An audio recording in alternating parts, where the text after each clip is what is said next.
En medio del juicio más turbio y explosivo del año, cuando pensábamos que ya habíamos visto y escuchado todo, de repente se abre la puerta del tribunal y entra él, tranquilo, con un cigarrillo en la boca, campera de cuero, con una facha de película y una historia que nadie vio venir. No era un abogado, no era una víctima directa ni un ex empleado, era un rapero, pero no cualquier rapero, uno con historia personal con Diddy y con un testimonio que iba a generar carcajadas en la sala y al mismo tiempo estremecer al jurado. Lo más insólito, lo que Kid Cudi contó en esa sala no solo encendió la risa de algunos, sino también un nuevo fuego judicial que podría llevar a Diddy derecho a la ruina. Frikis del carajo, agárrense fuerte porque lo que están por ver es digno de una película. Venganza, autos en llamas, llamadas desesperadas, freak-offs, acusaciones federales y una verdad que podría explotar como su Porsche.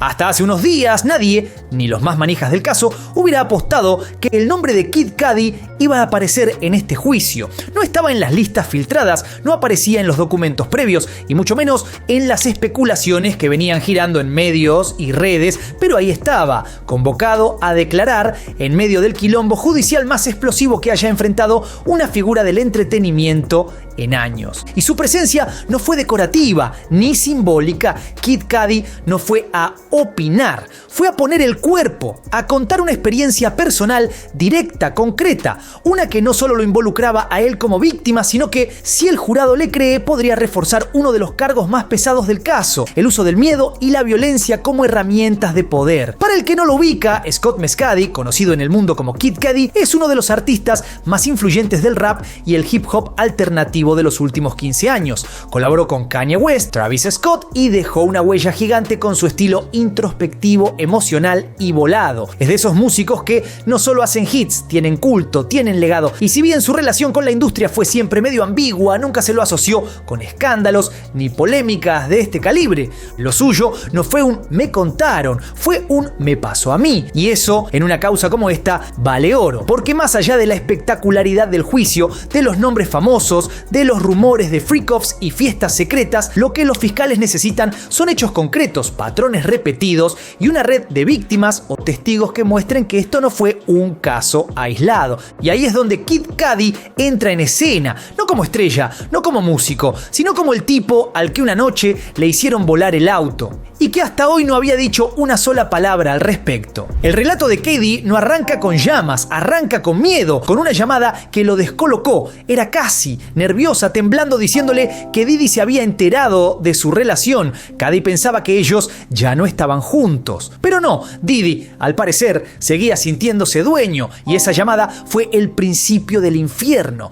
Para protegerla, Cudi llevó a Cassie a un hotel para mantenerla fuera del radar. Y durante ese escondite llegó otra llamada, esta vez aún más extraña. Capricorn Clark, la asistente personal de Diddy, le decía que el tipo estaba dentro de su casa. Cuando Cudi lo llamó, Diddy le dijo con una frialdad de película: "Estoy acá esperándote".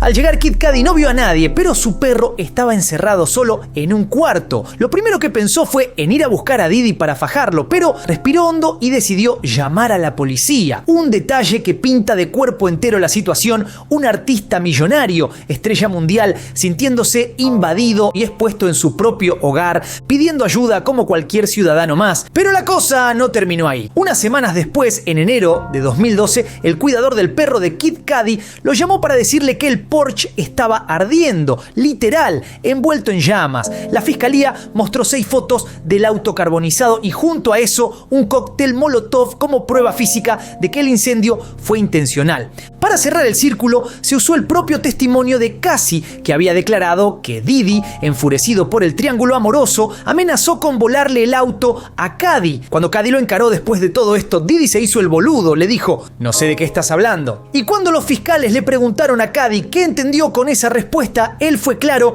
que estaba mintiendo. Así de directo, así de jodido, una historia que mezcla celos, invasión, amenazas, manipulación y que transforma un lío de pareja en un crimen federal. Y si el jurado lo cree, no solo refuerza el testimonio de Cassie, lo convierte en un patrón de conducta, un método, una advertencia con fuego. La defensa sabía que lo de Cudi iba a pegar fuerte, por eso, ni bien terminó de hablar, salieron a reventarlo con preguntas diseñadas para hacerlo tambalear. La más directa: ¿usted vio a Diddy prender fuego el auto? La respuesta fue no. Y ahí intentaron dar vuelta a la tortilla. Plantearon que, sin testigos presenciales, sin cámaras de seguridad, todo era una suposición basada en una corazonada, una historia entre famosos con el corazón roto, que Cady no tenía pruebas físicas, que no vio a nadie lanzar el cóctel Molotov, que capaz fue otra persona, que la casualidad existe y bla bla bla. Pero los fiscales no se quedaron dormidos, porque lo que hizo Cady no fue solo contar una historia de celos, fue corroborar lo que Cassie ya había dicho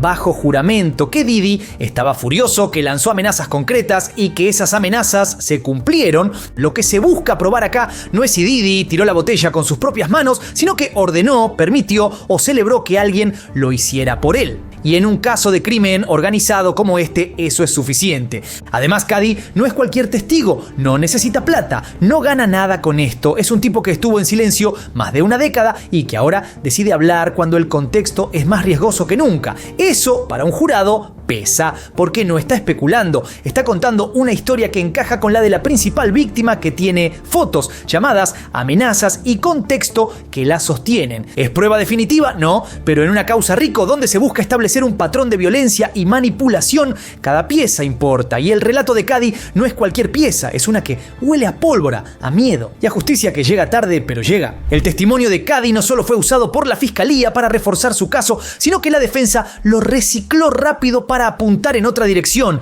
desacreditar a Cassie, porque si Diddy iba a caer, ellos iban a hacer todo lo posible por arrastrarla también, y lo que hicieron fue mezquino, pero estratégico. Durante el contrainterrogatorio, los abogados le plantearon a Cady que todo esto era parte de una manipulación. Le sugirieron que Cassie lo usó, que lo manipuló a él tanto como a Diddy, que jugaba con ambos, que tenía teléfonos truchos, relaciones paralelas y un supuesto plan oculto. El objetivo era claro, sembrar la duda, no solo sobre lo que pasó con el Porsche, sino sobre toda la credibilidad de Cassie. Si lograban que el jurado creyera que ella era una manipuladora, interesada, mentirosa, entonces también podían desarmar las bases de todo el caso. Y como si eso no fuera suficiente, intentaron mostrar fotos de Cassie en ropa ajustada y provocativa, como si eso justificara los freak-offs, o peor aún, como si esa imagen pública implicara consentimiento. Un golpe bajo, innecesario y claramente apuntado a victimizarlas. Por suerte, la fiscalía no se quedó callada, objetó con fuerza, argumentando que mostrar una foto así era puro victim blaming, una estrategia sucia para hacerle creer al jurado que por vestirse de cierta forma Cassie se lo buscaba. Hasta el juez levantó una ceja con eso, permitió que se mostraran imágenes públicas como portadas de discos, pero prohibió las más íntimas o sugerentes. Y ahí es donde este juicio se pone aún más jodido. Ya no es solo un caso de pruebas concretas, sino una guerra de percepciones, de quién logra convencer mejor, de quién logra ensuciar menos su imagen mientras intenta destruir la del otro. Y Cassie, que ya vivió años de control y violencia, ahora tiene que soportar que la acusen de haberlo planeado todo. Para entender por qué la historia de un auto en llamas puede meter a Diddy en un quilombo federal del que no sale más, primero hay que entender qué carajo es la causa RICO. Y no tiene nada que ver con rico de platita, aunque la guita esté en el centro de todo esto. RICO es el nombre corto del Racketeer Influenced and Corrupt Organizations Act, una ley de Estados Unidos pensada originalmente para destruir mafias y redes criminales organizadas.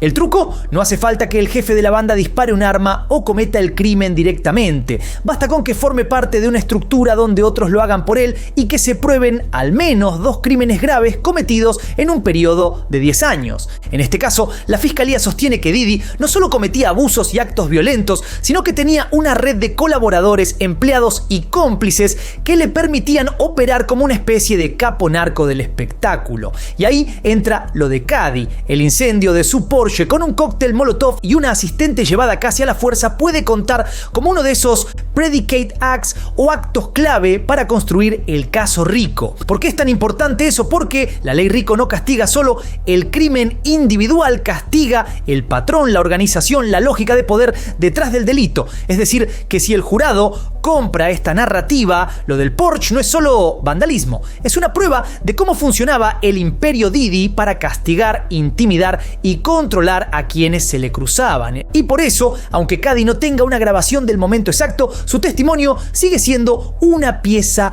valiosa, porque no está solo. La fiscalía lo acompaña con pruebas circunstanciales otras declaraciones, mensajes y un patrón de comportamiento cada vez más difícil de ignorar. Este juicio no es sobre un incidente, es sobre un sistema, y el fuego del Porsche puede ser justo lo que termine incendiando toda la defensa. Si hasta acá pensaste que el juicio era puro drama, prepárate porque en este tramo se volvió directamente bizarro, porque mientras los abogados se sacaban los ojos y los testigos dejaban data cada vez más oscura, hubo un momento donde la corte entera estalló en risas, pero no por un chiste, no fue un blooper ni un error del juez, fue durante el testimonio de Cady.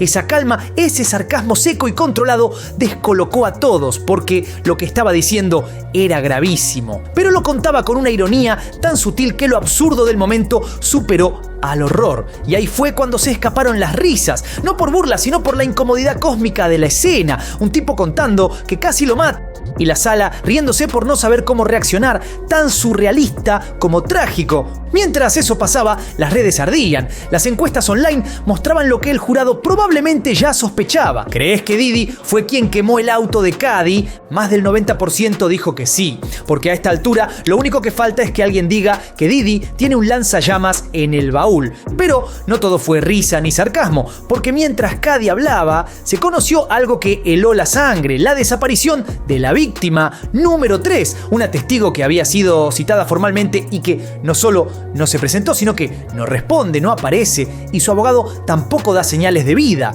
La fiscalía ahora está en una encrucijada. Si la fuerzan a declarar sin saber en qué estado está o qué piensa decir, pueden arruinar todo el caso, pero si no la llaman, pierden un testimonio que podría ser devastador. Y como si eso fuera poco, empiezan a girar teorías cada vez más turbias. Está desaparecida por miedo, la están escondiendo, hay nombres pesados, políticos, empresarios, gente que participó en los freak-offs y no puede salir a la luz. ¿Está Diddy callando bocas con poder, contactos o algo peor? Porque eso es lo que está en juego ahora. Ya no se trata solo de un artista acusado de abuso, se trata de un sistema, de una red, de un círculo vicioso donde la fama protege, el silencio se compra y el miedo manda. Y lo que parecía un juicio más se está transformando en una bomba de tiempo. ¿Cuántas otras historias como la de Cady siguen ocultas y cuánto más va a explotar antes de que se haga justicia de verdad? Si esta data te dejó en llamas como el auto de Kid Cudi, dale duro al botón de like, suscríbete al canal y activa la campanita.